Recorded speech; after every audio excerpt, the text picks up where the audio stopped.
Is the US a small d democracy or a small f fascist authoritarian dictatorship? This is the Affirmative Argument. My name is Robert Smoes from the Debate Network, and today I am going to discuss for a few minutes my affirmative argument that will be posted on the Debate Network about why I believe the US is becoming small f fascist dictatorship. First of all, the first reason is rule of law. We've seen a dramatic drop in the rule of law being applied in the US, both domestically and internationally. We've seen boat strikes in international waters against alleged drug smugglers. Many of them probably were, but we can't be sure because, well, they blew them out of the water. In fact, they double tapped one boat.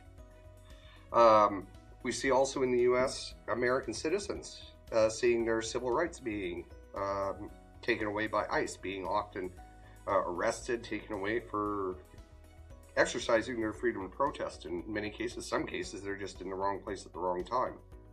We see a Department of Justice that is, well, under the work of Donald Trump and on a plan of retribution, going after anyone who has any perceived negative opinions of Mr. Trump, or in his opinion has wronged him in the past.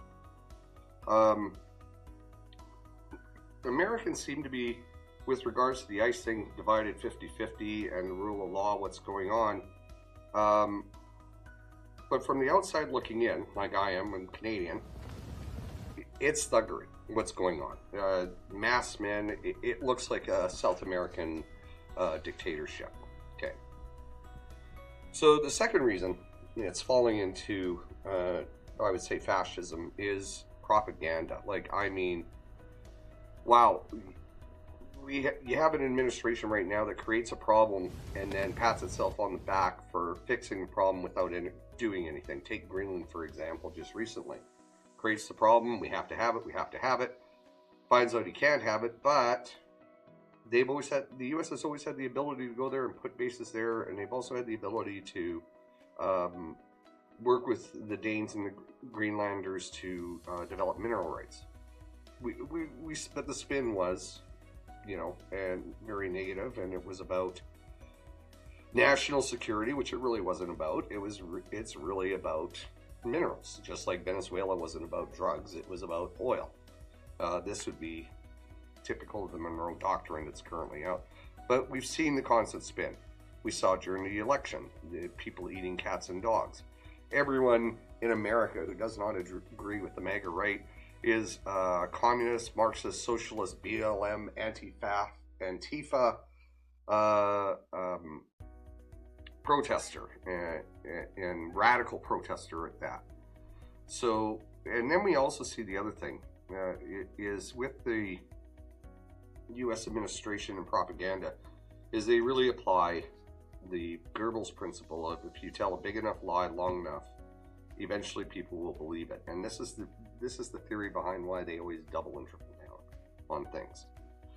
For example, one of my favorite is the attack on Democrats saying that they ran a pedo ring out of a pizza parlor in DC, and in reality, what we saw was it was a pedo ring run out of New York City, Palm Beach, and a little island in the Caribbean known as Lolita, and the ring was actually run by Trump's best friend.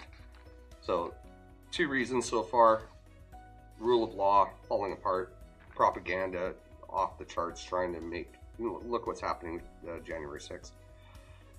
Before I go any further, I just want to tell you a bit about what we're doing here at the Debate Network. Right now, no credit card, no payment information is needed to sign up. We want people coming out and debate. This debate I'm having will be promoted on Monday night, 5 p.m. You can come and debate me if you disagree with my points on America becoming a small f fascist dictatorship. Join the Debate Network. You can then log in and subscribe to debate me. Anyways, back to the debate. The third reason is sexual anxiety, that this is showing to become a fascist state. Very common in fascist states, the removal of rights from gays, lesbians, LGBTQ people We see it all the time. Attacks on LGBTQ people in sports, in the military. We see a misogyny going on towards women constantly, openly.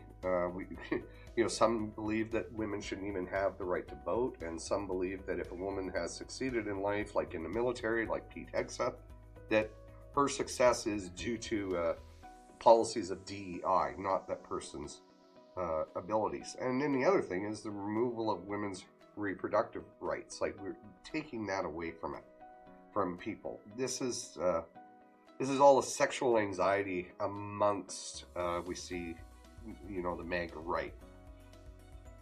I could go on about many more. There's other ones. There's attacks on institutions, delegitimizing them, the hierarchy to order, the constant state of victimhood, us and them. There's lots of reasons why we see they are becoming more and more a fascist type state. So if you would like to debate me on this, I'd welcome it. Again, Robert Simoes from the Debate Network. If you want to debate me, look for scheduled debates. Angry Bob. And Angry Bob, why I have that nickname, you will have to ask my friend Pat. Anyways, thanks a lot. Have a great day.